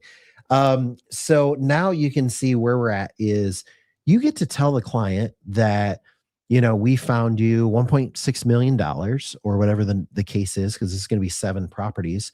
And you can say, okay, now let's book a call. And you're going to enter that information on the next screen. You're going to be presented with the ability. Now, by the way, if you go in and do this in test, write the word test in the company, write the I word will test. reach through the computer system of the world and strangle you. Yes. It's a pain and we want to be able to market to these folks and things like that. So please, by all means, do that. On the next screen, you're going to be able to give the option of booking a call or going to like the said feasibility report, things like that. Now I got to show one other thing. So the focus here is cost seg. Heather, if you can go back, let's say that Jeff is a premium member. Actually, let's go back to Blueprint for a second. On that Blueprint page, there's a cost seg banner I'm looking for. It's going to be here. It's scrolled down a little ways. There you go. Here it is. That guy. Jeff, if it's cost seg is the focus, you want to go to this page and here's your pitch. So we won't do the survey again, but you can take the client right to here. This is your cost seg page. Shows them a beautiful picture of the feasibility report, and see that button where it says preview your feasibility. So this one is actually what I would do. Go ahead, Heather. This is going to take you, notice you're pretty much on the same thing, but I haven't left the cost seg page. And what I love about this one, Heather, as opposed to the general calculator we were just on, this one's going to take me directly to the feasibility report. I mean, like, boom. Like back in the day, for most of like Jack's tenure, she had to have people fax in a depreciation schedule or email it in, and then they would make a report, and then we would generate a PDF. Now you can generate these yourself. And so all of that is right there. So good question there. Was it Jason or Jeff? Jason. That was Jason. I'm sorry. Good question there. So next question, Heather. So next question came in from Basil, and Basil was asking, he's been asked from a client about the privacy and confidentiality of his records when he's working with us. That's a legitimate question. We actually, the way that we receive or like utilize them is within a very structured server that's protected and everything. We don't accept any documentation that's unnecessary. So we don't hold anything like that. So we even all the way down to some companies, we actually do NDAs with some of our clients because their information is protected about their business and everything. So without giving away too much about our corporate security, understand that we have clients that upload things like tax returns and things like that. Remember that we have millions of candidates that give us social security numbers and private employment data. And I don't want to get too in detail of how we handle that, but I want you to understand that we're heavily governed. On top of that, we have PCI compliance issues, PCIF compliance issues that we have to do because of I don't even want to say how many. I just feel like I'm making us a target. Let's just say that we handle tax returns, social security numbers, employment data, and tens of thousands of credit card numbers. There's a lot of compliance that comes along with that, including we have annual compliance audits that we're required to undergo. So I say that to say, Basil, it's heavily guarded. And, like any other company that deals with the kind of financial data we do, we do it to the standards that are governed by us. And we're audited by outside companies to make sure we're compliant with that. It's also one of the nice things about you as an advisor not physically having to collect any documentation. Yeah, There's don't none take of a tax return from a client. Yeah, no, do there's none not. of that. You Have should them never- upload it secure. Don't have them email it to You you. should never accept any documentation. I got a Goes right secret into for the you. secure Your system. Yahoo box is not secure. Like you don't want to touch this document. So if somebody tries to give you some, say, "Oh, let me give you Nope, the we secure have an link." upload link for you. Yep, exactly. Jennifer has a really great question. What would you recommend for a company with Airbnbs for a cost seg conversation? Do cost seg. Take them I would recommend to do concept. Yeah. Get, Take them to your page, get some of the information in there. And if they don't want to activate right away, get them on a call with Jack. Yeah. Noel had a question, and this kind of ties back to earlier when we were doing a little bit of role playing. Noel was asking, what's kind of a one sentence that's our value statement that they could pull in? I'm sorry, I was reading someone else's question. Is this one That's a me or question for you. Okay, I apologize. Need a one sentence to Value get to statement. what value statement. What we do. Okay. So as far as a one sentence, I guess like I got to put myself in the mind frame of an elevator pitch. And so for that, I guess what I would say, I love to incorporate like what they do. So if they're, let's just say a restaurant, then I would say I work with restaurants here in the Midwest to look at hundreds of local, state, and federal programs that are available and make sure that they're getting everything they're qualified for. Yeah, that's great. You can slip in there the 2.3 trillion too if you want to make it more impactful. Yep. I love industry. Heather, would you take John's question, the hundreds of emails? Yes, that's actually the one. Same mind. We were going to that one anyways. I love this one. He gets hundreds of emails every day. Phone calls typically go to voicemail, which so many of us do. But he looks at text messages almost immediately. Can a web page be sent by text message? I know Kendra kind of touched on this earlier, but this is so important to make sure you guys are utilizing this channel, this form of contact. So what Heather just said there, I thought she was going to actually pull the page up. So when we showed you the broadcast, the blueprint page earlier, and I told you the scripting, you can literally copy that, paste it right into your text, and it has the link for your landing page right in that. So absolutely. And you're right. This is just to hear from this, Heather, to this is the way people are communicating now. So if you want, there's some scripting right there. They do have your links in them. And as long as you're on your page, that's your link. Simply click copy. If you're on an iMac, you can go over to your Messenger and pop it right in. Or, you can also do this on your phone. Adjust it, put their name in. Like, don't just say, hey, name, like fix it and then hit send. And it does. Let me exactly read one of those. asking. This is the Buddy Approach one, which you can kind of see on your screen probably, but it's, hi, Mike, I hope all is well. Random thought. A friend of mine works with a group that helps business owners find money they didn't know they had, tax credits, cost seg, that kind of thing. Figured you want to know exists, worth a quick look. and that's it. We've also got that for the other categories there. I do want to point out too, Heather, if you scroll to the top of the page, don't go there, but I'm going to have you mouse over there. So at the very top of this page, there's a menu bar. And if you mouse over scripts and templates, so there is SMS scripts. Heather, don't go there because they'll kind of take us off track, but there's a bunch of SMS scripts that are there, including one of the main ones that I use all the time that mentions PPP and ERC and things like that. And it drives them right to the calculator. I've sent that, and I want to expand people's mind. It's not just SMS. These were great on Facebook Messenger and to drop in as a comment on someone's Facebook post. So you can use those. What I would do, you've got this like toolbox, is I would open like your Apple Notes or something like that and pull a couple of your favorite resources together, like your favorite SMS, your favorite script, your link to your website, and create yourself like a super doc type thing. Yeah. So a really good one there. We have a great question from Craig. Craig wants to know if a restaurant has to own the building to still get the credits. No, it's called leasehold improvements. And when they have put in a significant amount of money that builds, like a lot of restaurants will go in and it's just a shell and they literally build the entire thing out for the restaurant. All that money that they've put in, they can claim cost segregation on it and use it as leasehold. So when you're going in the calculator where it says how much they spent for the building, just tell them to put the leasehold improvement amount in there and it would do the same thing. And Kathy, that ties right into your question too, because you were asking if they were renting the office, do they qualify for cost seg? So same thing on that. But Kathy did have another question that was a really good one I wanted to pull in. She's been asked, they want to read something before they have a conversation or a call. What should she send? Again, same thing. If you're in premium, send your premium website. Yeah, it's perfect for that. It kind of addresses any questions that they would have. It gives references, case studies. There's a video like there. That is the one thing I would send. Absolutely. And if you're doing manufacturing, I would send the manufacturing page.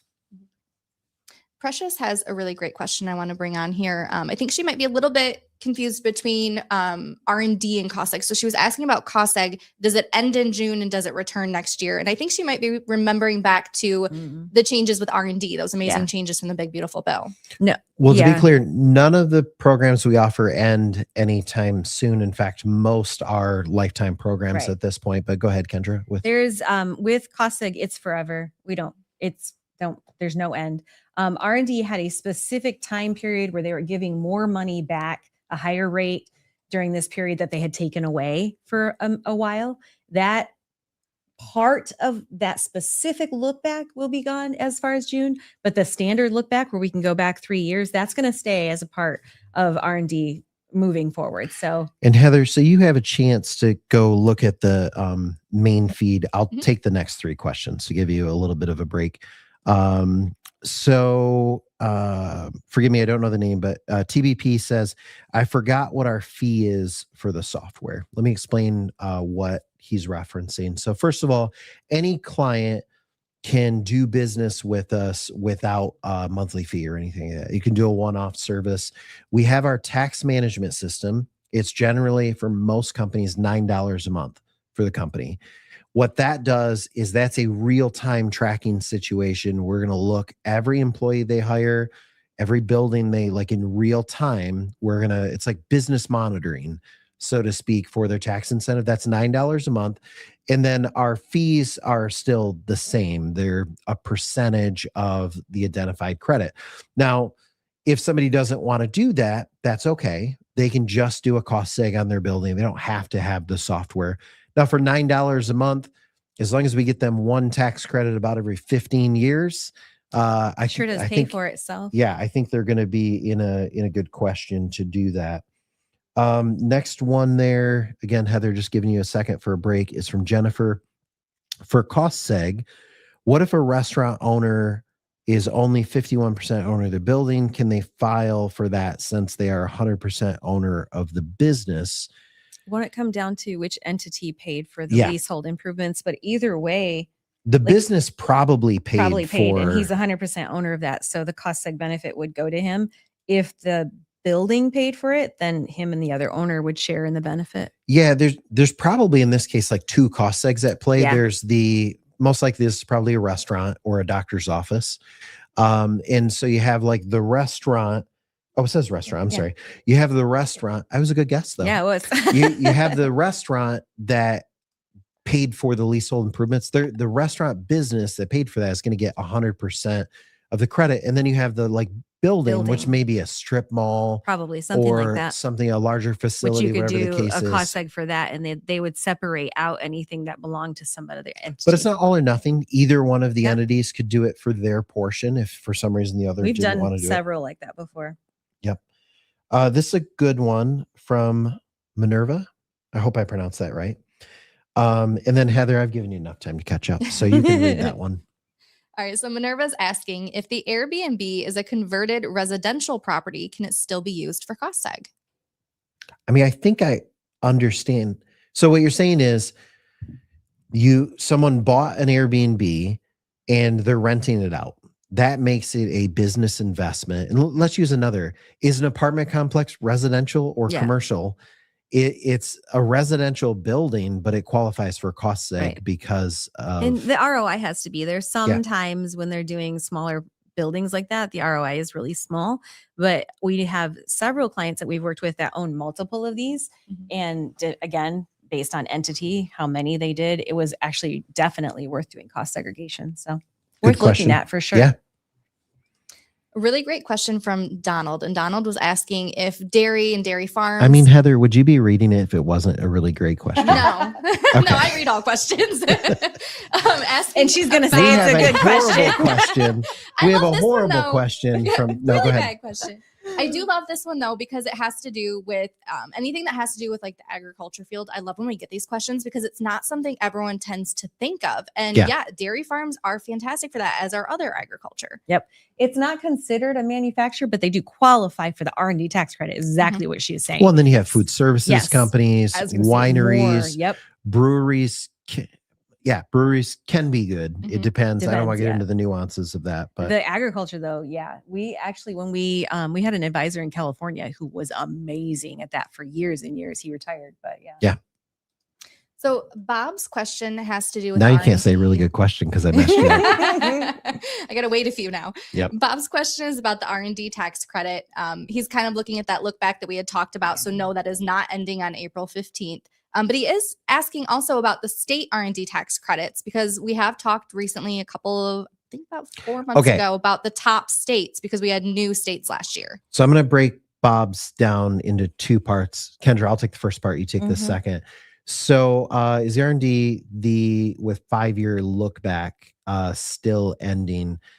Yes, in some circumstances, because if they took part of the credit before, their ability to see, Bob, everyone's under different deadlines and it gets kind of complicated. So first of all, let me give a blanket answer. Your best thing is to get them on a call because we got to find out the specific situation. There's entity type when they filed, but the biggest factor is, did they take any of the credit before? If they took some of the credit, let's say 2 years ago, and now they want to take the difference, there are some upcoming deadlines for that. And that impacts millions of companies in the country. The vast majority of companies we run into didn't take anything. So they don't have to, they qualify for the standard 3-year look back. Mhm. Now it's confusing. It's 3 years plus current year. So it's actually more like Or- 4 years for most people. So Bob, I don't mean to be like, if a woodchuck could chuck wood, then a woodchuck, but at the same time, it's a complicated question that you're asking, which is how you should have teed it up, Heather. Bob has a complicated question. question. It's not a good question. It's like, no, but Bob, it's not, I can't give you like a yes, no, because it depends is the answer to that.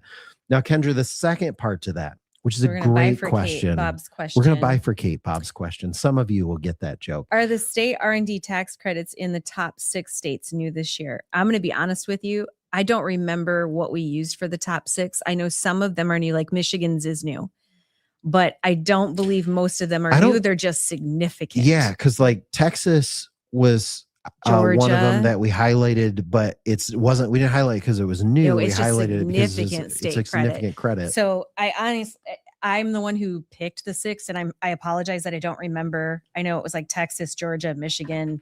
I don't remember the others, but I do remember that the reason we picked them is that they were the most significant impact that would have on our client base. Good one. Troy's question kind of combines right into this about the state credits. Are they dropped into the R&D category or bucket, and are they included in the calculator estimates? Again, I'm going to bifurcate your question. I'll take the second half of the question. They're not included in the calculated estimate. Okay. So the states, the way that they calculate them is most of the time like highly complicated. Like Michigan's is absurd.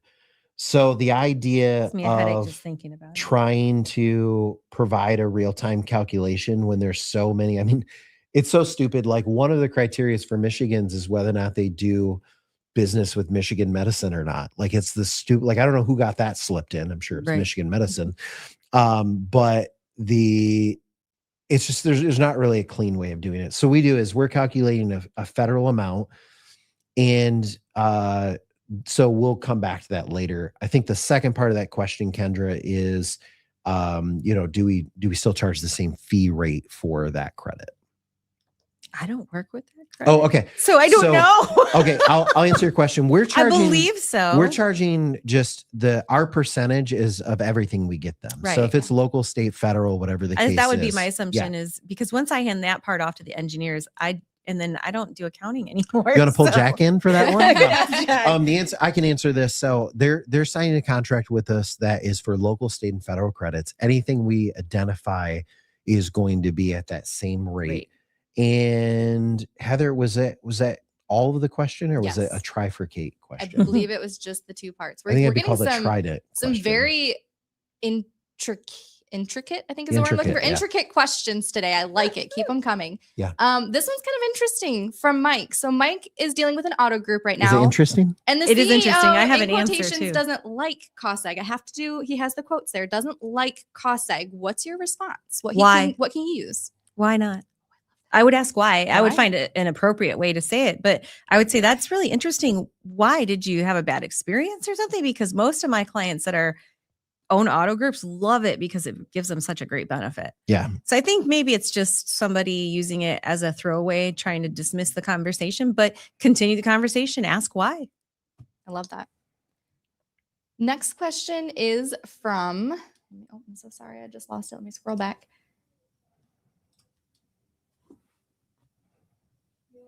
I had it ready and I lost it. Here it is. It's from Jason. So we answered a couple of Jason's questions earlier. Really, we kind of hone in a lot of the time on maybe those top tax incentive criteria, or at least the tax incentives that they all sort of fall under. And he's asking a little bit more about the hundreds, because we talk about there being hundreds of credits within TMS. I can take that one unless you want to. So hundreds is almost on the low end. What we found is there's a sweet spot of not overwhelming the client. Understand that this can get very overwhelming. And so we don't provide like a real-time list. And there's a reason, like every Yeah. state, every county has empowerment zones. Yeah. They have HUD zones. They have they There's have different training credits available. And there's just no way, honestly, to give you a list because they change continually and each That's- area is That's different. the other part. We could have a client that signs with us and has been with us for 5 years. I mean, we have, I don't even know, countless restaurants right now. And now we have this new tips Right. expansion. There's always been some credits there. So this is why we just position ourselves and why we wouldn't want to. Because imagine we signed a restaurant like 5 years ago and we provided them an end list of here's what we do. 170 programs that Right. you're going to do. And now all of a sudden there's a new program available that's highly beneficial. But it wasn't on the list. Was on the list, and then we got to go back and re-sign them. So instead, what we do is part of their tax management system, TMS. We're just always looking for new programs. Same thing, Kendra. I'll give a really good example. The day ERC came out, we had a few hundred thousand clients that all qualified for ERC on day one. They were already like in the system. ready to go. We had documents for a lot of They them. were already engaged with us, so we were immediately able to start the process for them. Yeah, and that comes because we had already signed so many clients for the other ERC. Don't get confused. There's disaster ERC and then there's COVID ERC, but we had already signed these clients and we had been signing clients for ERC since 2017. So when COVID ERC came out, something literally couldn't be predicted that was going to be a thing. We already had been signing clients since 2017 for the employee retention tax credit. And so that's why we tend to sign people under tax code umbrellas. Let me give one other example, Jason. So we sign people under, the Section 41 tax credits listed in our contract when they're signing up. Well, this is where the government decided to stick a lot of the startup credits some years ago. And so because we already have clients in the tech sector engaged for Section 41, when that came out, we were able to instantly do work for them because we identify it in the tax management system and then just immediately begin offering. I don't want anybody to get the idea this is some sort of like non-golden handcuffs, some rusty handcuffs. Like it's not that way at all. When ERC came out, we identified it. We said, hey, you qualify. It showed up in their tax management system. There were plenty of clients that are like, yeah, my brother-in-law is my CPA and he's doing it for me. Okay, opt out. Like it's not like once they get into TMS, they're bound to us. Yeah, it just allows us, if they want to move forward, to quickly and efficiently be able to get the credits for them. Yeah. So to answer now, he says, I know the tip incentives in TMS. What else? So let me label some broad strokes that are in there. Work opportunity tax credits, WOTC, HUD zone, enterprise zone credits. There's a slew of other hiring incentives that are both local and state level. What was that? DPD. DPD. There is import export tax credits that we look at in certain scenarios. We look at property tax abatement in certain scenarios, some energy-based credits, but the big ones though, let me tell you the big three: cost seg, R&D, work opportunity tax credit. Everything else is almost some sort of variant of one of the, like, think of those as the umbrella programs. Everything else is almost some sort of variant beyond that. So Heather, that was a good question. That one you could have said. I should have teed that one way. That one you should have saved some of the other questions and not said really such a good one and led up to, because no, all the questions have been great. So you can keep going. I think, it is late. It is. All right. You guys have had amazing engagement today. I'm so excited to see this. Okay. What I didn't see here though, and I'm going to hold everybody because we still got a pretty good amount of people here. I need a bunch of you to submit an idea of what you want us to cover next month. Yes, please. And I want to see make some my of job these. a little easier. I'm flipping over right now. So I'm gonna wait. I'm looking for these to show up. Could you please tell me what it is that you would like to hear about? And I don't see any new ones coming in right now while we're waiting for so this is why I need the other soundboard. I could be playing the clock ticking in the background. Come on, guys. For you guys. What do you want? Listen, we've got another broadcast in like 3.5 weeks. Right now, our basic theme is to wrap up on the third step of, the conversion process. So that's going to be kind of our overarching theme. But what do you want to know about the conversion process? What do you have questions about? Closing? What do you want to hear us talk about? What, what is on your mind that you want to see, referenced when we're talking about that? And it can be something that's completely different. There's an hour that we get to spend. We could break it up in any way. Well, I'm waiting on that. Ronald asked, so apartment buildings qualify for cost seg? Absolutely. We do apartment buildings all the time. And Terry said, would like to hear more about partnering with companies like the linen company you talked about. Okay. Great. That's a good, I can talk partnerships all day long. So that's a good one. Break down the TMS, give screenshots of what it looks like. All right, Jack, maybe we'll have you do some tour next month, or maybe you could pre-record a little bit of tour for us. Would be good. A couple minutes on that. Jason's got a great one. Yeah, go ahead. It says, can we have a recorded call between a real or fake client and your staff onboarding questions they ask based on their answers and the dollar amount? How do you do the flow with the conversation? I like that. So I would, that'd be a good one. Jack and Heather, you guys could Yeah. do a role play of a Mhm. discovery call. I think would be a really good. I like that idea.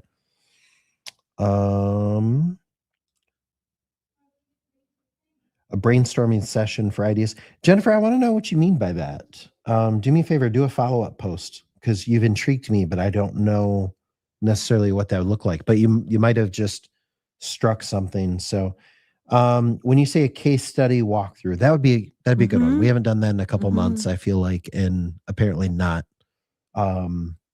You know, Just to give them some overall ideas about potential clients, like by showing them the full story of existing. I like that. yeah. Okay, those are some good ones. Great ideas, guys. Keep Love those it. flowing in. Well, I'm glad that everybody I don't know what camera to look at. Let's go wide. That way we can all be here.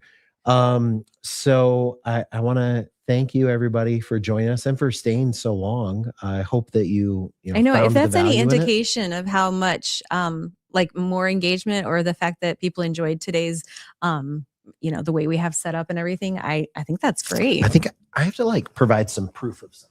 Just 'cause I don't think Where's We're your all camera? right in the same space. Right here. So yeah, we literally pulled in. I love the new studio layout. I gotta say, Heather and Jack and everybody spent a ton of time. The whole team, working with the especially team. Heather and Jack, though, there's a lot of work that goes behind the scenes for the broadcast. And I'm not just talking about like the work that's done with emails or the content and stuff. It's actually the physical setup of the studio, making sure that everything is working in here and everything. And Heather and Jack and their team actually does such an amazing job. So thank you very much for Absolutely. everything that I you wish guys everybody do. could see there's lights everywhere, and you guys did such a good job. I can't even walk without tripping over something. There's big box lights up there and teleprompters and cameras and all kinds of stuff. So you guys, I'm looking over to Heather. You guys did Thank such a great you. job. And I Thank love you. having you in the room. I know this is really nice. This I is- like being right in here. Honestly, this is Jennifer called it mission control over here. It really feels like that. I love it. I'll tell you what, you can't even see the half of it. There are 2 other computers. There's all kinds of more stuff back here. that So are we got to get there. a really wide I shot. count back here. 7 monitors, and there's a reason. Like with this format, I need to be looking at a certain direction, so I need to be able to see certain things. You can and kind of see over Ryan Heather's the shoulder. same. She has Yeah. all the camera feeds. Heather, point to your little monitor there I over have here. everybody over here. I can see all the different angles over here. That's kinda And when you well, guys you see can't us pop see. up on Heather there. has a full video switcher that Yep. is just off of Got the soundboard. and the soundboard that you can't see. But And it's my screen is in her upper right. Like that's where I Yep. look You got when that. I'm Yeah. looking at stuff. so really good job to the team setting up. Again, I just have to get used to what camera to look at. So that one. So really good job with all the setup. We love it. We're looking forward to the new format. And thank you for the ideas. We'll look through if there's been some more that have come through as we've gone. Make Whatever sure to you'd provide watch- value in. Yeah.